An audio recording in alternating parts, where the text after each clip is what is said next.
Good afternoon, everyone. Thank you for joining our meeting. Hope everyone's enjoying their day. I'll go ahead and open the meeting. Madam Secretary, could we have a roll call, please? John Baker. Here. Samuel Bryant. Stephen Dixon. Here. Bill Forrester. Travis Hathaway. Here. Abraham McIntyre. Here.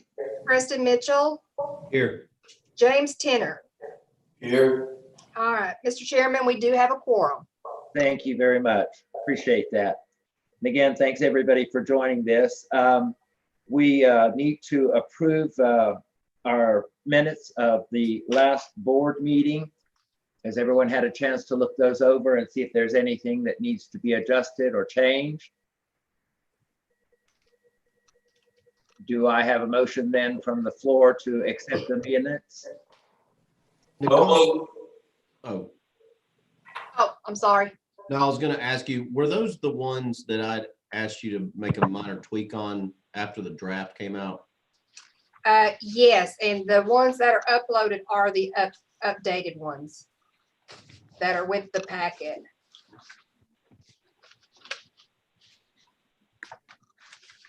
Thank you. You're welcome. So if there hasn't been a second, I'll second. I need the motion actually first, Preston. So moved. And do I have a second on the motion? Second. Stephen. Thank you. All in favor, say aye. Aye. Opposed? Okay, that carried then.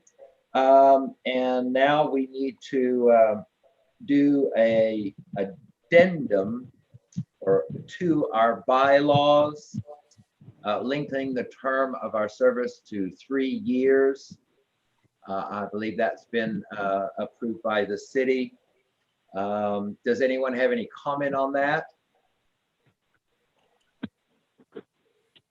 If not, can I get a motion to add the addendum to our bylaws? So moved. This is Bill Forrester. Thank you, Bill. Do I have a second, please? Second, Mr. Tenner. Thank you. All in favor, say aye. Aye. Aye. Aye. Any opposed? Motion carried. Our next is the CDBG policies and procedures, rehabilitation and construction financial maximum. Do we have, who is going to do that? Is that Stephen today, Nicole? Or the to go over the maximums and the minimums, Yes, ma'am. unless Richard happens to know, it would be Stephen. And he is Stephen. not with us today. Richard, do you happen to know those new minimums and maximums? I don't have it right now. I know Stephen's trying to get logged in and we're having some technical problems, but he'll be logged in here in a minute, so. Oh, okay. Well, we can Call in. Yeah, we can wait then just for a minute on doing that. I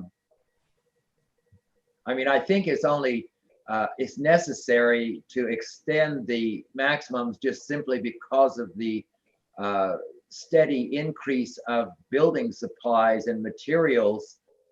They are doubling and tripling sometimes every month, and that really puts a kink in it when we have a maximum, and just the costs alone for the materials have gone up so much. So I think it's a good idea. I don't have the exact, I think we had talked some numbers, but I don't have those in front of me, so I can't offer them. So, John, it looks like in the pack on page 3, it shows 50,000 is the maximum if a home is determined not to have lead plus soft costs, and 125,000 for a 3-bedroom or larger home. On a rebuild? Yes. Okay. And then I think there's some additional language. If the property relative and conveyed to a qualifying buyer who meets the income limits established by the program. Repayment of the remaining lien may be deferred, which doesn't get into pricing maximums, but it is noted in there's, I guess, a potential change.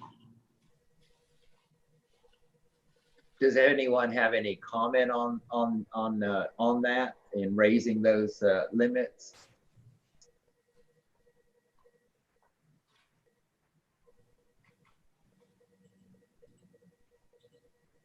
I mean, I think we had John? talked about it last Yes. time. I'm sorry, this is Bill Forrester. I have a comment. That I'm totally in favor of raising those subsidy limits due to the fact of just what you mentioned, the contractors, the materials. I will say this, that the new HUD limits, and I don't have the exact number right in front of me, but I know for a 3-bedroom, it's like 149.9 for a 3-bedroom that was sent out to us from Tennessee Housing Development Agency. Now, those are going to be looked at each year based on conditions, circumstances that are going on, just like with the COVID and hurricanes and that sort of thing.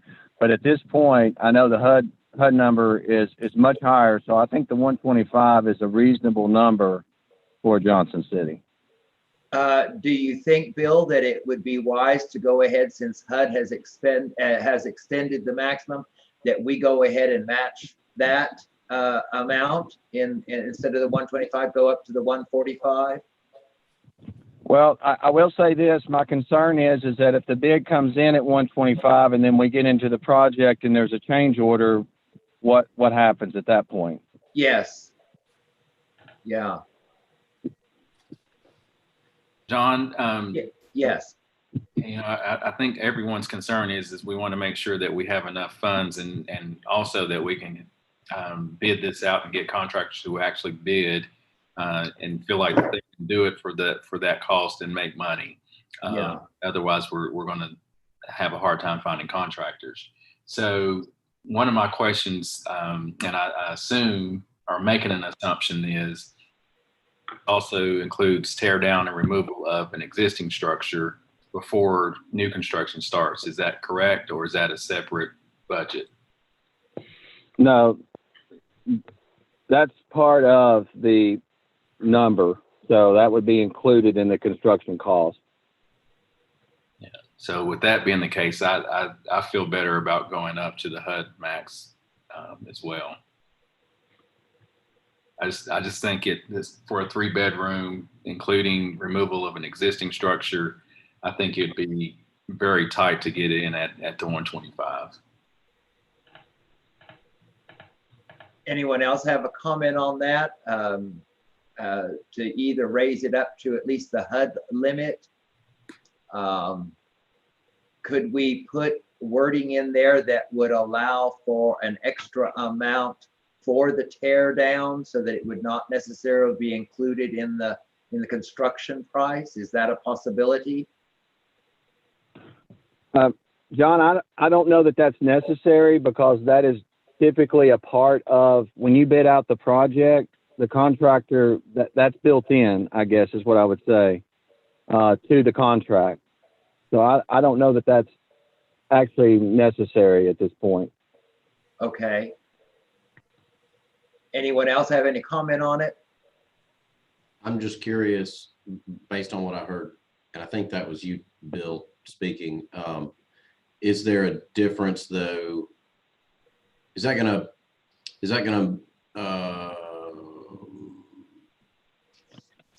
add in kind of a level of unfairness for properties that are previously developed because that demo cost is built in as opposed to a vacant lot? I guess I don't quite understand your question. If it's a vacant lot and never have been built upon, the new construction cost would be greater than if demo was included. Actually, it would be less. It would be less, which would just reduce the amount that we're we're going to be spending on each of those homes. If we're at a vacant lot, there's not going to be, typically a contractor is going to charge about $10,000 for that, removal, the tear down and removal. So that's just going to reduce your overall contract by that amount. Sure. Okay. Yeah. I mean, you're right. I'm sorry. I guess I'm just looking at that threshold and I'm thinking, is that threshold, are we going to be bumping up against that with demo costs included? But it doesn't sound like that's going to be the case. No, it's typically not. And I'll tell you this, we've just bid out some houses recently, and those contracts came in about at 125 for a 3-bedroom. Now, of course, prices continue to go up, as John said. So I think it would be nice to be safe and be at the HUD subsidy limits. But we're thinking 125, 130 is probably about where the contractors are. And again, you need to be flexible enough if there are some change orders or if there's some, unfortunately some soils. Sometimes, you get out there or there's just sometimes issues, that you've got to deal with. So it would be nice to have a little bit of flexibility. But here recently, those contracts have been coming in at 125. I think then we would need a motion to go ahead and raise that to the HUD maximum of 145. We can keep the reconstruct at the 50, but I'm thinking for the new construction, that really should be in line with HUD's recommendation. John, that's actually 149.9. Okay. I'm sorry, right at 150. All right. So we can go at 150 and we should be good at that type of thing. What does everybody think about that? Then moving that, keeping the first one at 50, but then raising the new construction up to 150,000. Is that on page? There's 2 page references, 4 of 15 and 16 of 34. Is that? I don't see the new construct. I see the reconstruct for 125 A through F. This is Steven. Can you hear me? Yes. Okay. Yep. Sorry, I'm having trouble with our firewall here. But on that page there, so for this program, there isn't really technically any new constructions. This is all considered reconstruct on even if it was a vacant lot, as long as the property was there before, it'd be considered a reconstruct. Specifically for the CDBG program, you couldn't go to a non-residential lot and build a home there. You would need to, we can only rebuild homes where there were previously homes. So that's why there isn't a separate new home construction section. Okay, that helps me a bunch. Also, I wanted to ask about because on page 3 there, we talked about raising the rehab limit to 50,000 and then raising the reconstruct to 149. But in this page, there is a limit of 85,000 for a 1 or 2 bedroom home. Should that be changed as well? For the rehab? Yeah, on page 3 of those policies, where all the limits are, letter E says max of 85,000 for 1 or 2 bedroom home, and then it's the higher amount for a 3 or larger home. If you're looking 1 or 2 bedroom.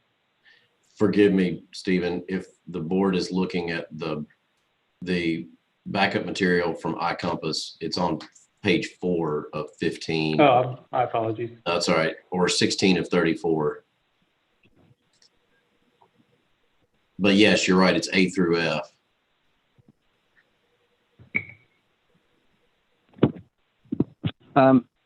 Steven, I don't have that in front of me. I'll just be honest. I'm over in Hancock County. Sorry, that's why I'm calling in here. I don't have everything with me. But I will say this, I can get those HUD subsidy limits to you, and I should have done this earlier, and I apologize, unless you have them. I should be able to look them up, but is that what we're just the max HUD subsidy limit for both the 1 bedroom Yes. and the 3 or higher? Okay. Yes. And those were sent out, those were passed down from HUD to THDA. THDA passed those along to us. Is Okay. how. And when I originally mentioned 125, I think at our last meeting, that I was just thinking about what the bids were coming in recently for those houses. Right. And then we got those HUD subsidy limits. So that's why those numbers are a little bit different than what we had originally proposed. Okay. Does the board feel that we need to really correlate this with the HUD recommendations then? Yeah. Yes. Okay. Yes. I agree. All right. Well, can I have a motion then from the floor to say that we're going to raise that limit to the 149.9? So moved. And John, let that also be noted. That's for the 3 bedroom. For the 3 bedroom, correct. Now, do we think we need to raise the 80,000 for the 1 or 2 bedroom? Well, I think Stephen was looking that up. Yeah, I think it needs to match what the subsidy limits are for each of those. Okay, Yes. that could be our motion then, that we could match that to HUD's recommendations for in both instances. Yes, I agree with that. Okay. So Stephen, would you amend your motion then to say that we would follow HUD guideline? Okay. Do I have a second on that motion? Second. Okay. All in favor, say aye. Aye. Aye. Aye. Any opposed? Motion carried. Thank you very much. I think that's very, very important. Our next thing on the agenda is the new business, which is the election of officers for the coming year. And do I have any motions from or nominations from the floor for chair for next year?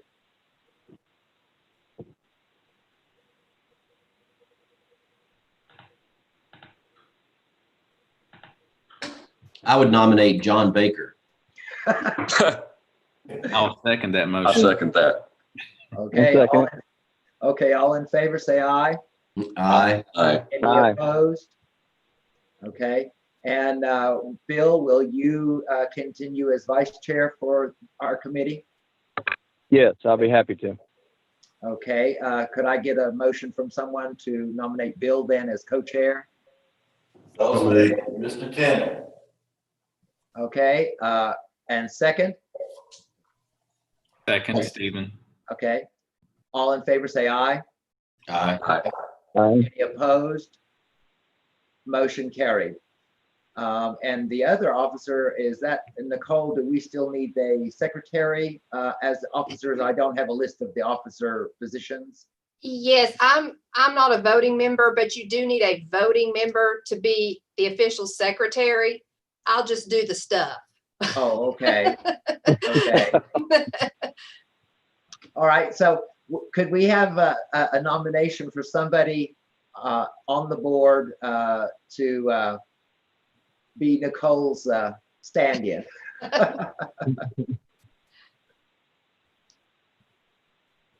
And in that right, there's no requirement for you to take, since Nicole is doing all of the work, you're just going to be the reporting or needing at the time. Right. It's the easiest position for Yeah. whomever. Yeah. Stephen, how about you? Could you be that? I'll be happy to do that. Okay, I nominate Stephen. Do I have a second for that then? Second. I'll second. All right, all in favor, say aye. Aye. Aye. Aye. Stephen, motion carried. Excellent. That's great.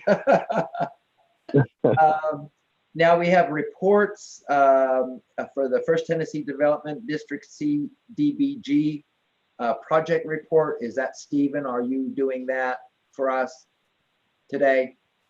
Stephen Freeman. I mainly just put that there if Bill or Renee was on and they had anything to report on how district projects? are Yes, going? I have a good report, I think. We have 4 houses that we have bid out so far, and actually we've signed contracts on 3 of those. We're about to sign our last contract on the 4th one here, I think, in the next few days with the contractor. So those are all rehabs. We have 2 more that we're going to bid out. So we'll have 6 rehabs going here within the next, I'd say, month and a half. So those projects are moving along great. On the consortium side, we have a reconstruct that is going to be bid out probably within the next month. And then we also have a rehab that we're looking at as well. So we're moving forward. We're probably going to have at least 7 or 8 houses going here within the next, I don't know, like I say, month and a half. Oh, excellent, excellent. Stephen, I noticed that we don't have Appalachian Service Project member here today. Have you heard any report on them, on their progress? Yes, they are currently doing environmental reviews for several of their projects. So that's kind of where they're at, is evaluating applicants and doing environmental reviews. Okay. And we don't have any other people that are in that situation. I'm just trying to make sure that we spend our money in the appropriate time and that sort of thing, and we're not delayed. Mm-hmm. Yeah. Well, that's why we jumped on the environmental reviews early from the development district standpoint. We had some projects that rolled over from last year, so we were able to get started, and that's kind of what we're going to try to do, is continue to have projects ready to go for the following year. When the money is appropriated, then we can go ahead and get started. That's excellent. Excellent. Stephen, I've got a quick question. I probably asked you this last year, but is the funding released at the beginning of our municipal fiscal year or October 1? The CDBG? Yeah. It is, it should be released whenever HUD approves the annual action plan. Okay. So whenever that date is. So they don't follow federal fiscal is October 1, is it not? Am I right? Yes. So. Okay. Yes, it is. And can I say something to that? This is Bill again. That's one of the things that kind of got us a little bit, I don't want to say behind, but we were ready to go. And this is no one's fault. This is just the process. But the contract situation, it took longer to get the contract than what we were expecting. We had things lined up to get started really about a month and a half ago. But unfortunately, due to the action plan having to be approved and then the contract having to be approved before it could be sent to us, there's steps and timing. And that's the other issue, is that, you all want to meet the timeliness test for HUD, but unfortunately, there's hurdles to get to the point where you can actually start construction. So the timing, sometimes you don't have like a full year like that you would think you would, Right. Based on when the contract is actually issued. So it's a timing issue. And there's not really anything that we can do about that. Is that correct, Stephen? That is just, we're just waiting on the process to happen.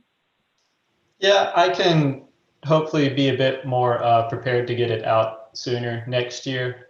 This year was very strange with all the COVID stuff happening. So that definitely delayed me some, as well as delaying HUD offices as well. Right.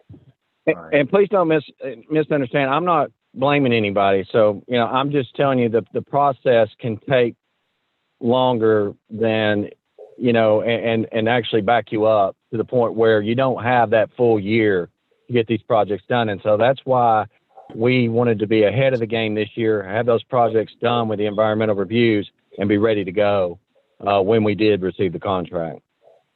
No, but it's a valid question, or concern. I guess one of my follow-up questions would be to Stephen, and, you know, kind of both of us looking at it from a staff perspective as a team. You know, traditionally in the spring, early summer, we're waiting on our annual CDBG figures from HUD. We're waiting on THDA figures and all that kind of stuff. And then we kind of line things up. So based on when we get the figures, we do our budget, and then we have our meetings on the budget, and then we send it to city commission, and then we do contracts. Is there any way that we can initiate contracts even as far back as when we're just even having budgetary conversations? Or is that jumping in front too soon because we may be partnering with a new partner that we don't yet know about, that would arise during the budgetary process? You see where I'm kind of going with this? Is there a way to back the contract up? Yes, so that's one thing I did kind of discover about 2 or 3 months ago, is we could do that a bit sooner. There is a limit, though, as to how much funding they're able to kind of allocate, or I guess invoice, before the actual action plan approval date from HUD. So I think it's 25% of whatever the allocation for that year is. So with like the 500,000 allocation this year, they'd be able to pre-invoice, I don't know, 125 whatever thousand costs before that date, but no more than that. So it's possible, but there are some limits to it. So we need to make sure that we are not exceeding whatever those limits are. Sure. Well, and Bill is doing his part by trying to get these environmental approvals ahead of time. So if we could do that then as well, that might help to kind of move the process along a little bit. Mm-hmm. Yeah. I think that would be helpful. Anything we can do to kind of speed things up would be great. Excellent. Yeah, just from the planning department's perspective, and our work with Stephen and the Housing Authority, Stephen has been just phenomenal with how he has run this program. So yeah, we want to do everything we can to make you all, our partners, happy, and because y'all are out there doing the hard work. So yeah, we will, next year it will be improved, and I'm just so glad that Stephen understands it all and is on top of it all like he is. Yes, excellent. Thank you. Yep, thank you. Yep. Yeah, thank you. Anybody have any further comment on that? Okay, then we'll go to the ESG and the CDBG status report.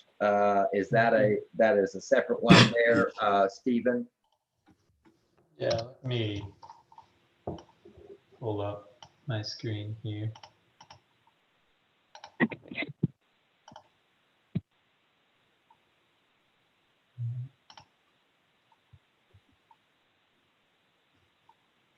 There you go. Are you able to view that?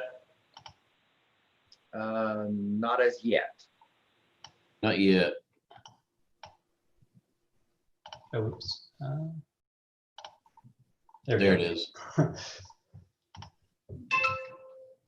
I don't have much new to add here. It's just going over again. That's what the budget we approved for this current year for CDBG.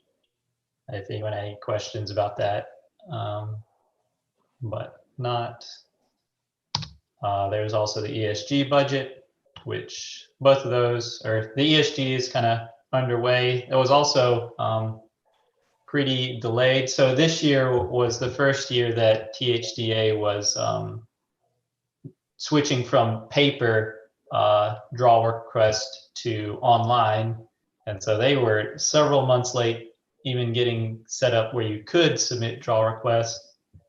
And They've also been delayed because of their ESG CARES money, but our agencies have been spending that, and that'll get submitted and reimbursed here as soon as we can.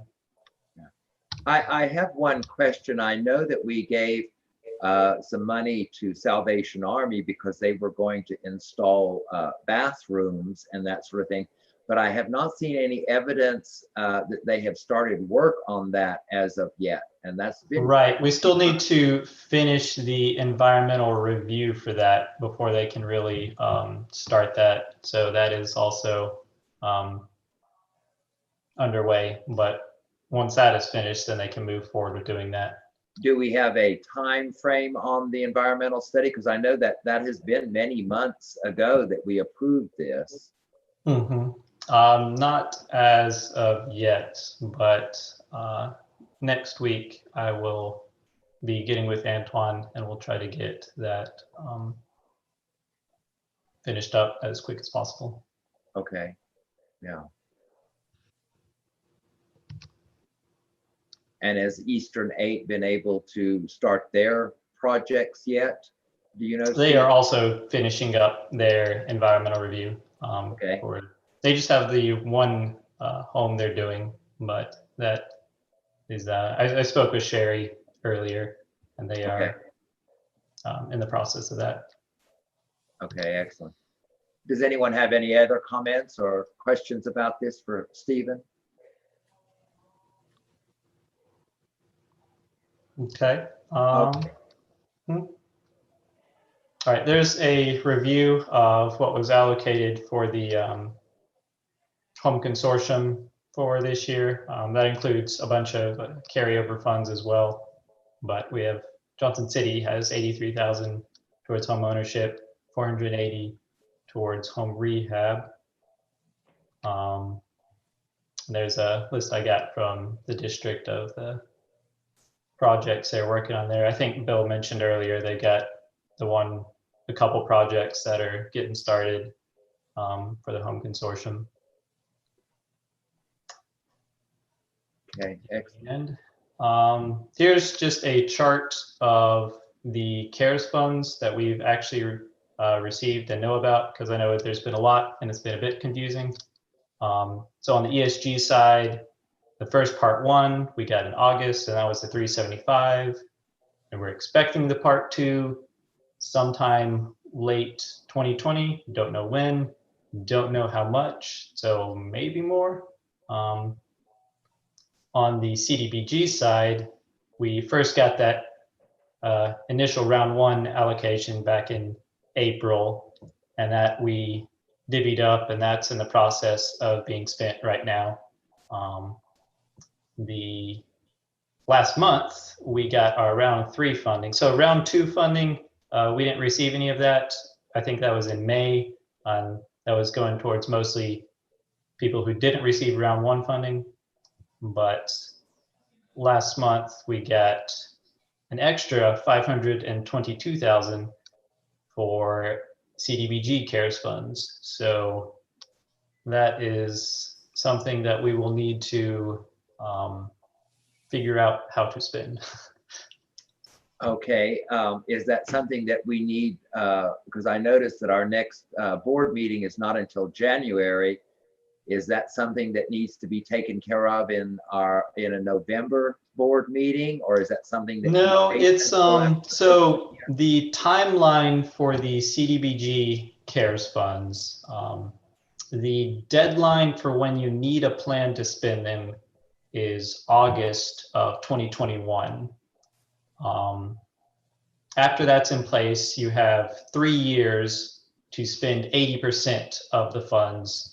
And that's 3 years starting from our CARES grant date, which is July 23rd of earlier this year. So 3 years from then, we have to spend 80% of the funds. 6 years from then, you need to spend 100% of the funds. So the sort of timeline for it is definitely need a plan by August of next year, preferably much sooner than that, but that's the absolute latest. And then we have a couple years after that to spend most of these funds. So if I could jump in there and really just on behalf of Bob, who couldn't be on this call today, Bob Wilson, Bob informed Pete Peterson, city manager, of these additional funds. And so Pete wanted to sit down and discuss what the parameters were, what the timelines were, this, that, and the other, and then a couple of brainstorm ideas, which we did. The three of us, Pete, myself, and Bob Wilson, met last week. And so following up on a couple of leads, a couple of homework items that came out of that meeting. So I would expect that as soon as we can get back together with the city manager and with the assistant city manager, we should be able to bring a recommendation or a proposal to this board at the first of the year. At the first of the year? Okay, thank you. Yeah. Right. Any other questions about the CARES funds? If not, that is about all I got there. Hey, Stephen, can I make a request? Yes. Can you go back to Bill's FTDD address slides right there? Just to help the city planner, forgive me, I know we drive people crazy, but in the future, could we by chance, would you mind reaching out to GIS, or if you want, you could just do it on Google Maps, but when you do the table like that, could you also throw a map up on the screen so that we can see geographically where those properties are? I'm curious, and Bill may just be able to say it. I know you're on the phone, Bill, and you don't have it in front of you, but I'm curious, you know, the proximity of those properties to one another, and then, you know, where they are in certain neighborhoods, things like that. Just, you know, obviously we keep having conversation, at least here in City Hall, about maximizing, you know, home consortium and CDBG funds in areas, you know, certain neighborhoods and certain areas. And so, so it would be helpful if we could have a GIS image or a map mapping those addresses in addition to the table in the future. Yeah, okay, for sure. At the next meeting, I will make sure to have a map of where we have these properties. Okay. And Preston, I agree with that statement. And we would love to be able to do that, you know, in certain neighborhoods. Unfortunately, you can't always get folks to qualify. Yeah. There's always, you know, unfortunately, there's situations where it doesn't work out that way.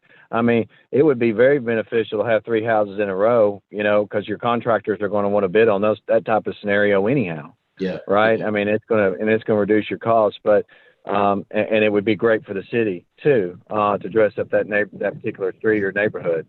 But it doesn't always work out that way.